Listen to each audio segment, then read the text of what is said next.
राधे महाराज जी, आपके चरणों में कोटि कोटि प्रणाम। महाराज जी, जब भी हमारे कोई काम नहीं बन पाते तो हमें लगता है कि हम पे भगवत कृपा नहीं हो रही है। महाराज जी, कृपा करके मार्ग प्रदर्शित करें महाराज जी। भगवत कृपा से काम थोड़ी बनाए जाते हैं। भगवत कृपा से काम मिटाए जाते हैं, कामना रहित हुआ जाता है। यही तो धोखेबाजी चल रही है। अभी एक किसी ने प्रश्न किया था कि हमारे साथ कोई धोखा कर रहा है, तो हमने उनसे ये प्रार्थना की कि तुम्हारे साथ धोखा बाहर से नहीं हो रहा, अंदर से हो रहा है। तुम्हारी बुद्धि तुम्हें धोखा दे रही, तुम्हारा मन तुम्हें धोखा दे रहा, तुम्हारा तन तुम्हें धोखा दे रहा, तुम्हारी इंद्रियां तुम्हें, इन धोखेबाजों को देख पा रहे हो? कामनाओं की कभी पूर्ति हुई है क्या? और कामनाएं शुभ अशुभ कर्मों के अनुसार। अगर आपने कामना की मुझे इतना अर्थ मिले, आपका पुण्य नहीं तो नहीं मिलेगा आपको। आपने सोचा कि ये नष्ट हो जाए, आपका इतना प्रताप तेज नहीं, नहीं नष्ट होगा। ये कर्म भूमि है। एक बल है, भगवान का आश्रय लेकर अच्छे आचरण करते हुए नाम जप करो। अब वो बचाएंगे आपको दुखों से, और वो योगक्षेमम वहाम्यहम्, वो आपके योगक्षेम का, आपके कर्म में इतनी ताकत नहीं रह गई है। शुभ अशुभ कर्म करते करते करते करते अंतःकरण इतना मलिन हो गया है, बस अध्यात्म को समझे बिना ये सब प्रश्न उत्तर बेकार की बातें, समय नष्ट करना। आचरणों को अपने देखो। तुम्हें भगवान ने अवसर दिया, मनुष्य शरीर देकर। भगवान ने तुम्हें आदेश किया, तस्मात् शास्त्रम प्रमाणम ते कार्या कार्यो व्यवस्थितो। क्या कार्य है और क्या कार्य है, क्या विधि है क्या निषेध है, क्या करना चाहिए क्या नहीं करना चाहिए, क्या धर्म है क्या अधर्म है। ये मनुष्य शरीर से हो सकता है, पशुओं में नहीं लागू होता। आप धर्म पूर्वक चलिए, पूर्वकृत प्रारब्ध को भगवान का बल लेकर सहिए, और जैसी स्थिति में भगवान रख रहे हैं वैसी स्थिति में भजन कीजिए। आगे का बहुत बढ़िया हिसाब हो जाएगा। पिछली फसल बहुत बुरी है, भोगना पड़ेगा। चाहे महात्मा हो चाहे गृहस्थ हो, भोगना पड़ेगा। अवश्य में भोक्तव्यम। अखंड बाल ब्रह्मचारी, सत्यवादी, धर्मनिष्ठ भीष्म पितामह 6 महीना बाणों की सैया पे। हम तुम क्या है? ये कर्म बख्शता नहीं किसी को, इसलिए तो चिल्ला चिल्ला कहते होश में रहो, होश में रहो। कामनाओं की पूर्ति, क्या तुम्हारी कामना होगी? यही कामना होगी, शब्द स्पर्श रूप रस गंध, प्रकृति के 5 हैं, यही विविध रूपों में फैलकर जीवों को बांधे हुए हैं। तुम जो बात की कामना कर रहे हो वो किसी को प्राप्त है, वो और कामना कर रहा है। थोड़ा विचार करके तो देखो, क्या कामनाओं की पूर्ति से तुम्हारी शांति, तुम्हारा विश्राम स्थल, तुम्हें आनंद की प्राप्ति हो जाएगी क्या?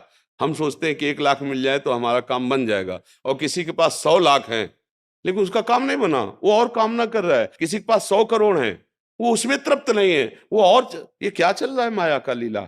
यही बात समझना है। जथा लाभ संतोष सदा, काहू सो कछु न चो। मेरे कर्म के अनुसार मुझे जैसा रखा जाए, पर अब मैं चूकूंगा नहीं, अधर्म आचरण नहीं करूंगा, और भगवान का नाम जप करूंगा। जैसी परिस्थिति होगी उसको सहूंगा। हे प्यारे, अब अपना विस्मरण मत कराना। ये बात कर लो, जीत जाओगे, सारी कामनाएं पूर्ण हो जाएंगी। पूर्ण का मतलब शांत हो जाएंगे। अब कछुनाथ न चाहे मोरे, ये हृदय में आए बिना कामना किसी। अब आप देखो कितनी बड़ी बात, देवराज इंद्र पद, बहुत बड़ा पद है। त्रिभुवन पति, देवताओं का स्वामी है। एक अप्सरा उतरे तो ऋषि मुनि को भी आकर्षित कर दे, ऐसा इतिहास साक्षी है। और वो देवराज इंद्र गौतम ऋषि के आश्रम में जाता है, भेष बदलता है और गलत आचरण करता है। मतलब समझो, वहां की एक अप्सरा जो उनके अधीन है, वो यहाँ आती तो ऋषि मुनियों के मन में भी विक्षेप पैदा कर देती है। ऐसे वैभव को भोगने वाला भी वहां तृप्त नहीं है। मृत्यु लोक के एक महात्मा की पत्नी की तरफ गलत दृष्टि, गलत मतलब क्या निकला? ये जो कथाएं हैं इनका मतलब क्या निकला? बिना भगवान के भजन के आनंद के ये मन शांत होने वाला नहीं। चाहे त्रिभुवन का वैभव मिल जाए तुम्हारे पास, तो बहुत छोटी छोटी वस्तुएं होंगी। हम त्रिभुवन पति की बात कह रहे हैं, जिसके यहाँ की सुंदरियां ऐसी हैं कि अगर उतर जाएं यहाँ तो बड़े बड़े महात्माओं के चित्त में क्षोभ पैदा कर देती, जो जितेंद्री रहे हैं। तो भाई एक बात समझ में आई है, सुखी मीन जिम नीर अगाधा, तिम हर शरण न एको बाधा। भगवान का आश्रय लेकर जैसी परिस्थिति हो, राधा राधा राधा राधा, अब आगे मंगल हो जाएगा। ये हमारी जो आज की समाज नहीं, वो भटक रही है। बिल्कुल ब्राह्मण ने ना लिख लेना, तुम्हारा पुण्य का संयोग जुड़ जाए तो तुम्हारा काम बन जाएगा। तो तुम्हें लगेगा कि बाबा जी ने काम बना दिया, वो जादूगर ने काम बना, कोई नहीं, तुम्हारा पुण्य। और जिस दिन तुम्हारा पाप कर्म वर्तमान का और पीछे जुड़ेगा ना, किसी की ताकत नहीं कि रोक ले। दशरथ जी बाण शब्द वेदी मारा श्रवण कुमार के, तो जैसे पुत्र वियोग में वो मरे, ऐसे महाराज हा राम कह के राम जी को याद करते हुए अपने प्राण त्याग दिए, और उन्हीं राम जी की गोद में जटायु प्राण त्याग रहा है।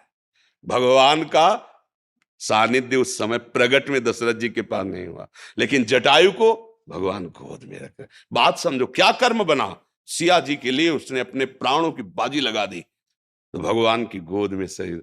चूक हो गई, श्रवण कुमार के बाण लग गया, तो महाराज को तड़प तड़प के वैसे वियोग में तुम भजन कितना करोगे। वो भगवान के बाप बनने का सौभाग्य, बाप जी बने नहीं, दशरथ जी भगवान राम के पिताजी बने नहीं। हमारी बात को समझ लो, अगर आप बुरे कर्म करोगे, कोई नहीं देख रहा, आप देख रहे हो, आपका मन देख रहा है, वही आपको दंड देगा। मन मन आपको दंड देगा। हर में जलाता रहता है, जैसे गलती हो गई ना, हर समय जलता रहता है, फिर वही गलती करवाता है, फिर जलता रहता है। फिर जब बार बार ऐसा होता है, तब वो सलाह देने लगता है, इससे अच्छा मर जाओ। देखो कहां पहुंचा दिया, महान पाप आत्महत्या करने के लिए प्रेरित कर दिया। हमारी बात को समझ जाओ, इस दुष्ट धोखेबाज मन पर नजर रखो, और नजर रखने की ताकत सत्संग और भजन से मिलती है। साधन को हरि भजन है कै सत्संग साय, तब आप मन पे नजर, और मन पे नजर रख ली, उसको संभाल लिया, तो त्रिभुवन पर विजय प्राप्त कर ली। त्रिभुवन पर जिसने मन को चेला बना लिया वही सच्चा गुरु। जो वीर अपने मन को परास्त कर दिया वही महाबली। नहीं तो कुछ चले प्रवचन करो, वो वहीं गिराएगा। तुम चाहे जितने ऊंचे पद पे बैठो, वहीं गिराएगा जहां उसको गिराना है। मन की तरफ तो देखा ले जा रहा है, दूसरों की तरफ देखा जा रहा है। यही माया है। अपने मन को देखो कहां चल रहा है। कामनाओं से पूर्ति नहीं होती, शांति नहीं होती, कामनाओं के त्याग से शांति होती है। गोस्वामी जी सरल भाषा में लिख रहे हैं, बिन संतोष ना काम न साही, अछत काम सुख सपने हूं नाही। खुली बात कह रहे, जब तक कामनाएं स्वप्न में सुखी नहीं हो सकते, संतोष धारण करो। कामना संतोष कैसे, जैसे भगवान की इच्छा, और नाम जप करो, उसी से मंगल हो जाएगा।